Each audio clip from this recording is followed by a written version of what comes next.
زبور چوتھی کتاب اور اس کا 96 باب جو 13 آیات پر مشتمل ہے۔ خداوند کے حضور نیا گیت گاؤ، اے سب اہل زمین خداوند کے حضور گاؤ، خداوند کے حضور گاؤ، اس کے نام کو مبارک کہو، روز بروز اس کی نجات کی بشارت دو، قوموں میں اس کے جلال کا، سب لوگوں میں اس کے عجائب کا بیان کرو، کیونکہ خداوند بزرگ اور نہایت ستائش کے لائق ہے، وہ سب معبودوں سے زیادہ تعظیم کے لائق ہے، اس لیے کہ اور قوموں کے سب معبود محض بت ہیں، لیکن خداوند نے آسمانوں کو بنایا، عظمت اور جلال اس کے حضور میں ہے، قدرت اور جمال اس کے مقدس میں۔ اے قوموں کے قبیلوں، خداوند ہی کی تمجید و تعظیم کرو،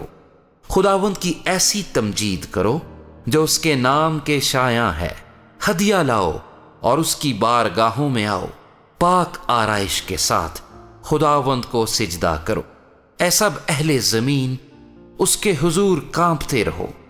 قوموں میں اعلان کرو کہ خداوند سلطنت کرتا ہے، جہان قائم ہے اور اس سے جنبش نہیں، وہ راستی سے قوموں کی عدالت کرے گا، آسمان خوشی منائے اور زمین شادمان ہو،